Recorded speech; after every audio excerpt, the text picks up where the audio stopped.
अस्सलाम वालेकुम students, welcome to अलहम dynamic world. This is your biology teacher बेटा। स्टूडेंट्स बेटा, चैप्टर नंबर 6 किंगडम प्रोकैरियोट हमने स्टार्ट किया था और उसका फर्स्ट लेक्चर हम लोगों ने प्रीवियस कंप्लीट किया बेटा। आज हम सेकंड लेक्चर की तरफ मूव कर रहे हैं। लेक्चर वही है जो फर्स्ट लेक्चर का रिमेनिंग पार्ट हमारा बच गया था। हमारा टॉपिक था बेटा shapes of bacteria. Main points आपको बताया गया कि बैक्टीरिया अपने साइज की बेस पे, अपनी बॉडी में पाए जाने वाले स्ट्रक्चर और स्ट्रक्चर ना होने की बेस पे, मौजूद होने या ना होने की बेस पे, हमने कहा था कि हम बैक्टीरिया को डिफरेंट डिफरेंट कैटेगरीज में क्लासिफाई कर सकते हैं। बेटे हमने ये कहा था कि bacteria can be of 3 main types. पहली टाइप हमने पढ़ी थी कोकाई, जो कि ओवल शेप बैक्टीरिया थे बेटा। सेकेंड टाइप हमने पढ़ी बैसिलाई और कहा गया कि ये रॉड शेप बैक्टीरिया होते हैं। आज हम इसकी थर्ड टाइप जो रह गई थी बेटा, आज हम उसे डिस्कस करेंगे। Spiral shape bacteria are actually the curved shape bacteria. इसे हम कर्व्ड शेप भी कह सकते हैं या फिर हम इसे कर्ली शेप बैक्टीरिया भी या स्पाइरल शेप बैक्टीरिया भी कहते हैं बेटा। ये सभी इसी के नेम है बेटा। तो हम इसे curl shape bacteria, curve shape bacteria या स्पाइरल शेप बैक्टीरिया, इन सभी को इसी कैटेगरी के अंदर रखेंगे बेटा। यूजुअली तौर पर ये इस तरह का स्ट्रक्चर दिखाएंगे बेटा। इस तरह की हमें मॉर्फोलॉजी नजर आएगी अगर हम माइक्रोस्कोप की मदद से किसी भी बैक्टीरिया को ऑब्जर्व करें और उसकी शेप कुछ इस तरह की हो, तो हम ये कहेंगे कि ये जो स्पाइरल लाइक कंपोनेंट है, this is actually the spiral bacteria बेटा। अब स्पाइरल बैक्टीरिया 3 अलग अलग कैटेगरीज के होते हैं बेटा। उनकी सबसे पहली टाइप है विब्रियो, सेकेंड है स्पाइरेलम और थर्ड है स्पाइरोकीट। तो स्पाइरल शेप बैक्टीरिया 3 अलग अलग कैटेगरीज के हो सकते हैं। इनकी डिफरेंशिएशन भी बेटा इनके स्ट्रक्चर की बिना पर ही की गई है बेटा। तो पॉइंट है सबसे पहले वाइब्रियो का। वाइब्रियो को हम कर्व्ड या कॉमा शेप बैक्टीरिया कहते हैं बेटा। कुछ इस तरह का स्ट्रक्चर हमें नजर आएगा अगर हम माइक्रोस्कोप के अंदर ऑब्जर्व करें और हमें एक बैक्टीरिया इस तरह का नजर आए जो पूरी तरह से कोकाई ना हो, जिसके अंदर आपको कुछ इस तरह से कोमा लाइक स्ट्रक्चर नजर आए, तो हम ये कहेंगे कि that type of the spiral bacteria is actually the vibrio. हम उसे विब्रियो का नाम देंगे। सेकंड टाइप है बेटा स्पाइरेलम। स्पाइरेलम की 2 प्रॉपर्टीज होती हैं। ऐसे स्प्रिंग लाइक बैक्टीरिया जो रिजिड होते हैं और हार्ड होते हैं। रिजिड भी हैं, हार्ड भी हैं, अपनी शेप को नहीं बदलते बेटा। तो ऐसे तमाम बैक्टीरिया को बेटा हम स्पाइरेलम कहते हैं। ये काफी ज्यादा थिक हो गए, इस तरह के थिक भी हैं, रिजिड भी हैं और अपनी शेप को चेंज नहीं करेंगे बेटा। इस तरह के सभी बैक्टीरिया को हम स्पाइरेलम बैक्टीरिया कहेंगे बेटा। थर्ड टाइप है स्पाइरोकीट्स बेटा। ऐसे थिन और फ्लेक्सिबल बैक्टीरिया जो अपनी शेप को थोड़ा सा अल्टर कर सकते होंगे। शेप मीन अपनी जिस वक्त पोजीशन चेंज कर रहे होंगे, जब ये मोटिलिटी शो कर रहे होंगे, जब ये मूव कर रहे होंगे, तो अपनी बॉडी में फ्लेक्सिबिलिटी वेव शो करवाएंगे बेटा, जिससे ये लगता है कि ये मूव कर रहे हैं with the help of wave like motion. लेकिन एक्चुअली में ऐसा नहीं होता। इनकी बॉडी में ये चूंकि थिनिंग मौजूद होती है, इस वजह से हम इन्हें थिन बैक्टीरिया भी कहते हैं। सो ये 3 टाइप स्पाइरेलम बैक्टीरिया की बेटा हमने आज डिस्कस कर ली। आज का हमारा मेन कंसर्निंग सेकंड पॉइंट है बैक्टीरियल सेल कंपोनेंट। कि अगर आपके सामने एक बैक्टीरिया ओपन करके रख दिया जाता है तो उसमें कितनी लेयर्स आपको देखने में आएंगी। आप अगर उसके बाहर देखें तो क्या उसकी सरफेस बिल्कुल स्मूथ होगी, क्या उसके ऊपर कोई स्ट्रक्चर होगा, और अगर है तो उसका क्या नाम है। तो बेटा दरअसल हमने उन स्ट्रक्चर्स की बात करनी है जो बैक्टीरिया की कवरिंग या उसके इनवेलप के ऊपर पाया जाता है। इनवेलप की बात हम आगे करेंगे। अभी हम बात करेंगे उसकी सरफेस पे पाया जाने वाला पहला कंपोनेंट, उसका नाम है बेटा फ्लैजेला। एक ऐसा स्ट्रक्चर जिसे देखकर ही आप बता सकते हैं कि यह बैक्टीरिया की बॉडी से ही निकला हुआ है। आप इस डायग्राम को गौर से देखें बेटा। यहां पर मैंने आपको बैक्टीरिया बना के दिखाया है। इसकी साइड पर, एक साइड पर मैंने आपको उसकी मेम्ब्रेन्स बना के दिखाई हैं। अब आप गौर करें तो इसी के पार्ट से सेंटर, यहां से एक विप लाइक कंपोनेंट ओरिजिनेट हो रहा है। एक धागा नुमा स्ट्रक्चर, एक चाबुक की तरह का स्ट्रक्चर बेटे यहां से ओरिजिनेट हो रहा है। हम इसे फ्लैजेला का नाम देते हैं। इसकी एग्जैक्ट ओरिएंटेशन है कि flagella develop from the basal body of the bacteria. ये बैक्टीरिया की बेसल बॉडी से निकला हुआ होता है बेटा। अब बेसल बॉडी क्या है बेटा? बैक्टीरिया की टोटल जितनी भी मेम्ब्रेन्स हैं, जहां तक उसका साइटोप्लाज्मिक पार्ट नहीं आ जाता, वहां से लेकर आउटर साइड की आखिरी मेम्ब्रेन के दरमियान कुछ प्रोटीन्स के नेटवर्क होते हैं बेटा, जो इस फ्लैजेला को इन मेम्ब्रेन्स के साथ जोड़ने में हेल्प करते हैं बेटा। हम उन सभी को बेसल बॉडी कंसिडर कर सकते हैं बेटा। तो flagella originated from the basal body of the bacteria, तो वो यहां से ओरिजिनेट करता है बेटा। नेक्स्ट पॉइंट बेटा, इस फ्लैजेला की कंपोजिशन है। फ्लैजेला एक प्रोटीन से मिलकर बना है जिसका नाम है फ्लैजिन प्रोटीन। तो ये एक फ्लैजिन प्रोटीन नाम, फ्लैजिलिन नाम की प्रोटीन से बेटा मिलकर बना हुआ होता है। तो आप ये बात इसी तरह याद रखें कि फ्लैजेला एक प्रोटीन से मिलकर बना होता है और वही कंप्लीट उसके स्ट्रक्चर के अंदर आती है। दरअसल बेटा फ्लैजेला एक विप लाइक स्ट्रक्चर है बेटा। कुछ बैक्टीरिया अपने आप को इन्हीं फ्लैजेला के हवाले से दूसरों से अलग बनाते हैं। कुछ बैक्टीरिया में फ्लैजेला होता ही नहीं है, कुछ बैक्टीरिया में सिर्फ एक फ्लैजेला होता है, कुछ में टफ्ट ऑफ फ्लैजेला पूरी बॉडी पर होते हैं, कुछ में जैसे एक साइड पर पाए जाते हैं। उन्हीं की फ्लैजेला की प्रेजेंस और एब्सेंस और उनके अमाउंट के बिहाफ पे 5 अलग अलग टाइप के बेटा बैक्टीरिया यहां पर बनाए गए हैं। On the base of the presence and amount and absence, in 3 factors की बिना पे ये अलग अलग टाइप के बेटे बैक्टीरिया होते हैं। सबसे पहले बेटा बैक्टीरिया की वो टाइप जिसमें कोई फ्लैजेला मौजूद नहीं है, हम उसे ए ट्राइकस कहते हैं बेटा। ए ट्राइकस। तो बैक्टीरिया की सबसे पहली टाइप मैंने आपके सामने यहां पर फ्लैजेला के बेस पे लिखी बेटा, ए ट्राइकस। ऐसे बैक्टीरिया जिनके पास कोई फ्लैजेला, कोई लॉन्ग थ्रेड लाइक कंपोनेंट मौजूद नहीं है बेटा, हम उन्हें ए ट्राइकस कहते हैं। नेक्स्ट टाइप है बेटा जिसमें एक साइड पर जस्ट एक ही लॉन्ग फ्लैजेला मौजूद है बेटा, हम इसे मोनोट्राइकस कहेंगे। मोनोट्राइकस का नाम हम इसे देंगे बेटा, क्योंकि इसमें सिर्फ एक ही फ्लैजेला है और एक ही साइड पर मौजूद है बेटा, इसलिए हम इसे मोनोट्राइकस का नाम देंगे बेटा। नेक्स्ट है, अगर विप ऑफ फ्लैजेला या टफ्ट ऑफ फ्लैजेला बैक्टीरिया की साइड पर होंगे, एक नहीं बहुत सारे, तो बहुत सारे बैक्टीरिया की साइड पर अगर होंगे तो हम इसे लोपोट्राइकस कहेंगे, लोपोट्राइकस का नाम देंगे।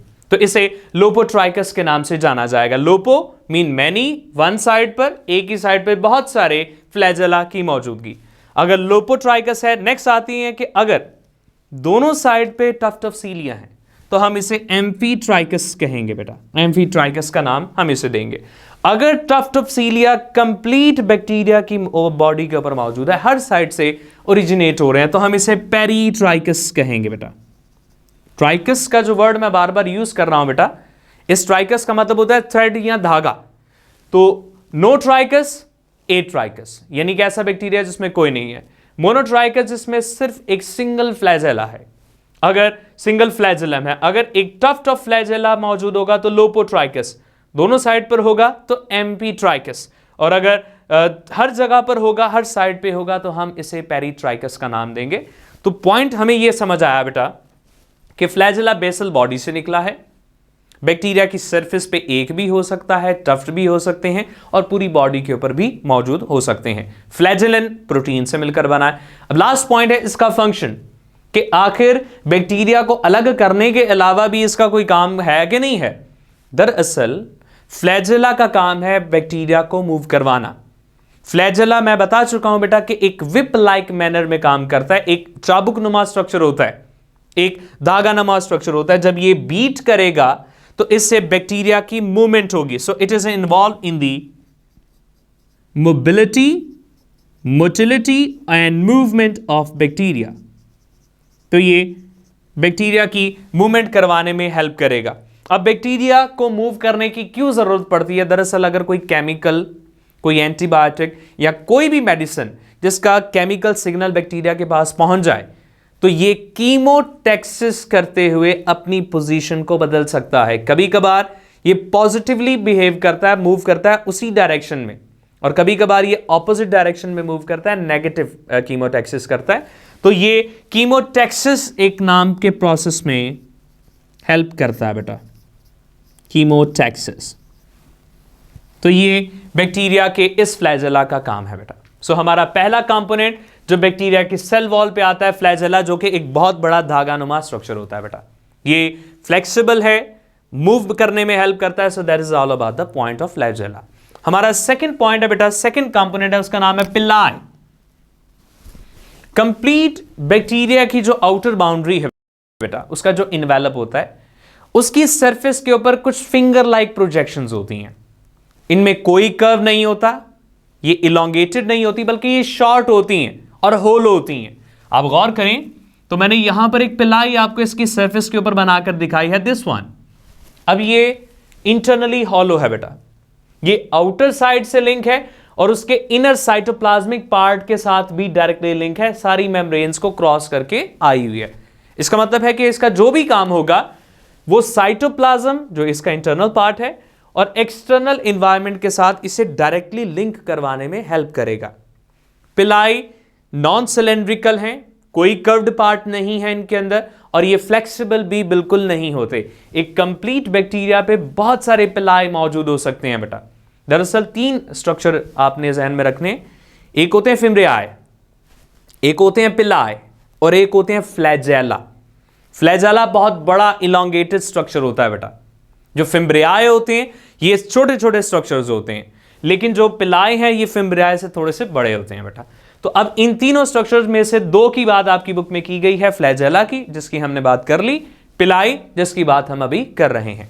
अब बेटा ये जो पिलाई होते हैं इनका काम मूवमेंट में नहीं है, they are not involve in the process of movement. इनका मोटिलिटी के अंदर कोई काम नहीं है, there is no involvement in the motility. ये मोटिलिटी में कोई अपना रोल शो नहीं करते। ये भी एक ही प्रोटीन से मिलकर बना होता है, पिलिन नाम की प्रोटीन है बेटा। तो अगर ये मूवमेंट नहीं शो करती, ये अलग प्रोटीन से मिलकर बनी है, छोटा स्ट्रक्चर है, तो फिर इसका क्या काम है? पिलाई किसी भी बैक्टीरिया में 2 काम करता है, they are involve in the process of sexual reproduction. ये सेक्सुअल रिप्रोडक्शन के प्रोसेस में बेटा हेल्प करता है। अब how a bacteria is involve in the process of sexual reproduction, क्योंकि हमने अब तक बातें बेटा सिर्फ इतनी पढ़ी हैं कि बैक्टीरिया बाइनरी फिशन की मदद से ग्रो करता है। बैक्टीरिया सेंटर से डिवाइड करके 2 कॉपियां बनाता है, लेकिन कुछ में विद द हेल्प ऑफ पिलाई सेक्सुअल रिप्रोडक्शन करवाई जाती है।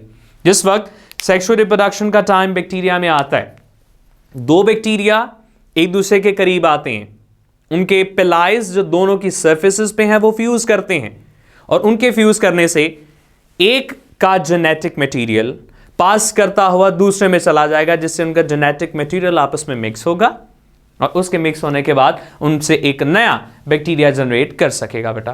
तो सेक्सुअल रिप्रोडक्शन के प्रोसेस में हेल्प करेगा, और उस प्रोसेस का नाम है जी कॉन्जुगेशन। कॉन्जुगेशन के प्रोसेस में ये हेल्प करेगा बेटा। तो एक बात हो गई कि रिप्रोडक्शन में कॉन्जुगेशन बना के हेल्प करेगा रिप्रोडक्शन के अंदर। सेकंड काम, pili act as the attachment house for the bacteria.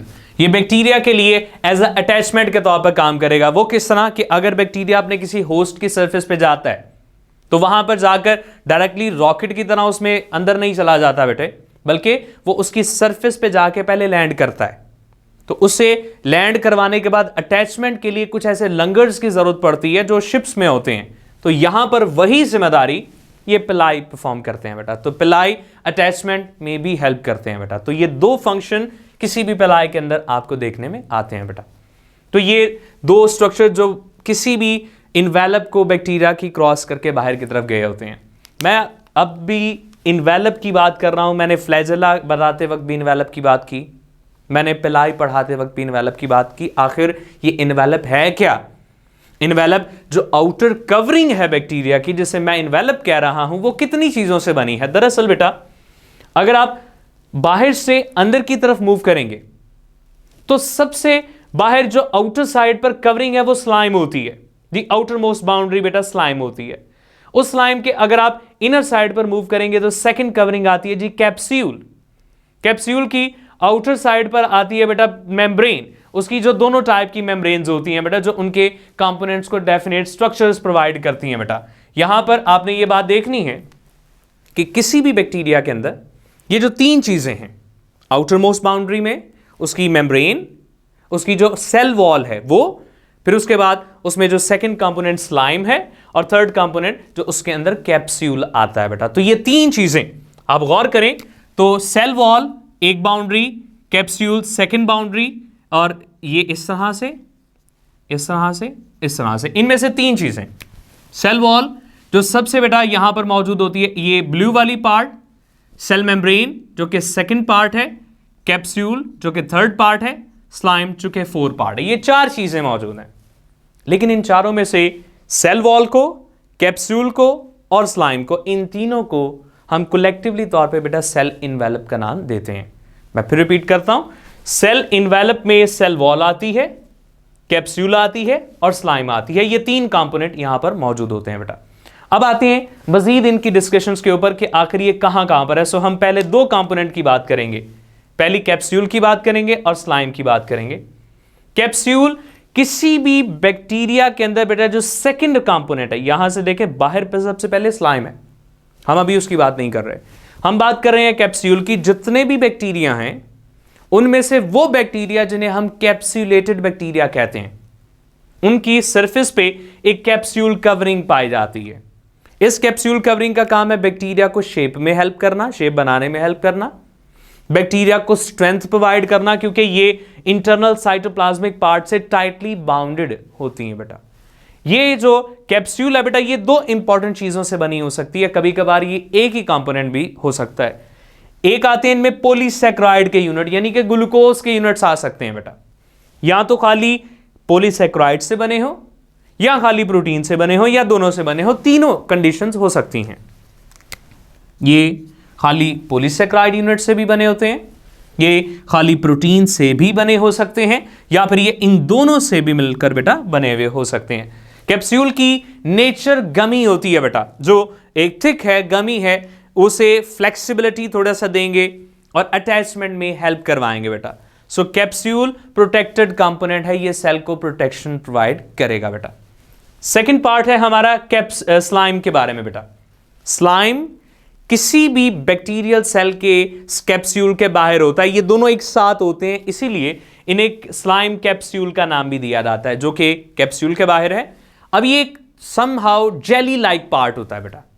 ये जो कैप्सूल है बेटा, तमाम जो कंपोनेंट है वो स्लाइम रिलीज नहीं करते, तमाम जो बैक्टीरियल पार्ट हैं वो स्लाइम नहीं बनाते, कुछ ही हैं ऐसे जिनमें स्लाइम बनती है। अब स्लाइम जो है बेटा, ये एक मैक्रोमोलिक्यूल से मिलकर बना हुआ यूनिट होता है। जिस तरह से सेक्रीशंस होती हैं, स्लाइवा होता है या फिर कोई जेली लाइक फ्लूइड होता है जो सरफेस के ऊपर होता है, समहाउ ये उसी तरह का स्लाइम होता है। इस स्लाइम की दो इंपॉर्टेंट फंक्शनैलिटीज हैं बेटा। पहला काम, ये जिस बैक्टीरिया में होगा उसे मोर पैथोजेनिक बना देगा, उसे मोर डेंजरस बनाएगा।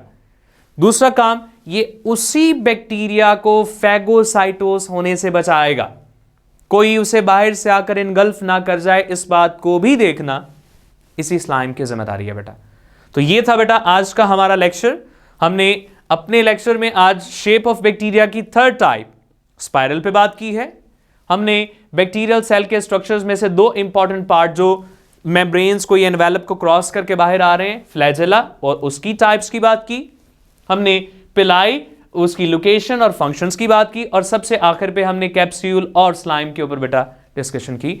होपफुली बेटा आप लोगों को ये सारे पॉइंट समझ आ गए होंगे। इनमें से अगर किसी भी पॉइंट पे आपको कंफ्यूजन रही होगी, हम उसे इंशाल्लाह क्यूए सेशन में लाजमी करेंगे। कल के लेक्चर में हम इन्हीं पॉइंट से ऑनवर्ड बात करेंगे। हमारा जो इन्वेलप का तीसरा पार्ट सेल वॉल बाकी रह गया, दो तो पढ़ लिए हमने, तीसरा जो पार्ट सेल वॉल रह गया हम इंशाल्लाह उसे अपने नेक्स्ट लेक्चर में डिस्कस करेंगे। आप अपना ख्याल रखिएगा बेटा। अल्लाह हाफिज़।